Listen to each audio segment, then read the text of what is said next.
ये वाली story video के आखिरी में है, तो वीडियो को आखिरी तक ज़रूर देखें।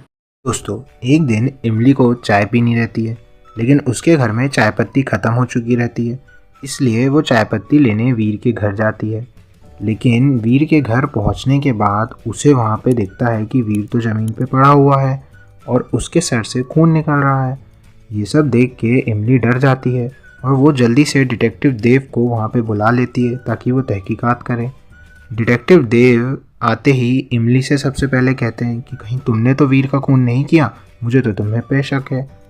लेकिन फिर इमली कहती है कि अंकल, मैं तो वीर के यहाँ चाय पत्ती लेने आई थी और मुझे वीर मरा हुआ ही मिला और मैं वीर को क्यों मारूंगी, वो तो मेरा बहुत अच्छा दोस्त है। इसके बाद डिटेक्टिव देव को और 3 लोगों पे शक रहता है, इसलिए वो शक के बिना पे उन लोगों को भी वहाँ पे बुला लेते हैं।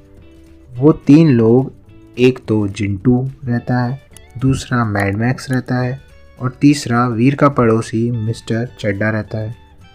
वो तीनों वहाँ पे पहुँच जाते हैं। डिटेक्टिव देव सबसे एक एक करके सवाल पूछते हैं। सबसे पहले जिंटू से सवाल पूछने पे जिंटू कहता है कि अंकल, मैं तो आज घर पे पूरा दिन टीवी देख रहा था, तो मैं कैसे मार सकता हूँ वीर को।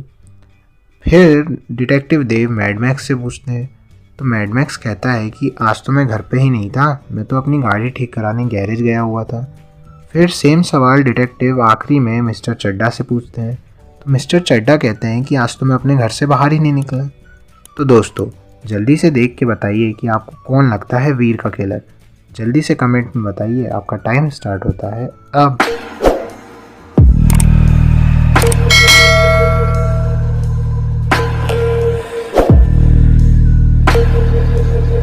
तो दोस्तों, आइए जान लेते हैं कि कौन है वीर का किलर।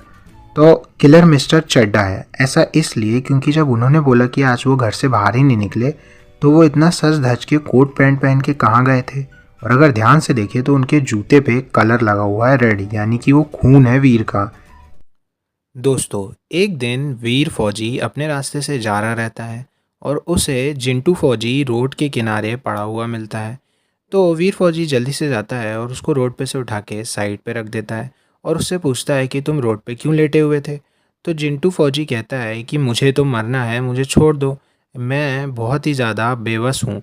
वीर फौजी पूछता है कि तुम ऐसा क्यों कह रहे हो। तो जिंटू फौजी कहता है कि मैं वॉर में अपने दोस्त को भी नहीं बचा पाया, तो मैं अपने जीवन में क्या कर पाऊँगा, वो जंग में मारा गया। वीर उसको समझाता है और कहता है कि एक फ़ौजी के लिए जंग में मरने से बड़ा उपहार और कुछ नहीं हो सकता। लेकिन जिंटू फ़ौजी कहता है कि मैं उसकी माँ को क्या जवाब दूंगा। तो वीर फ़ौजी कहता है कि इसमें तुम्हारी गलती नहीं है कि तुम्हारा दोस्त मारा गया, बल्कि ये तो उसके लिए उपहार है, क्योंकि देश के लिए मरने से बड़ी बात और कुछ नहीं हो सकती। उसका नाम स्वर्ण अक्षरों पर लिखाया जाएगा। तो जिंटू फौजी वीर फौजी से कहता है कि ठीक है सर, आप सही कह रहे हैं, मेरे को हिम्मत करके उसकी माँ से बता देना चाहिए। फिर जिंटू फौजी जाके अपने दोस्त की माँ से ये सारी बातें बता देता है। उसकी माँ बहुत रोती है, लेकिन खुश भी होती है कि उसका बेटा अपने देश की रक्षा करने में मारा गया और उसका नाम स्वर्ण अक्षरों में लिखा जाएगा। उसी के कुछ दिन बाद जब जिंटू फौजी अपने घर पे छुट्टियां मना रहा रहता है, तब उसको एक बहुत दुखद खबर मिलती है कि वीर फौजी की भी मौत हो चुकी है। जिंटू ये सुन के बहुत ही ज़्यादा रोता है।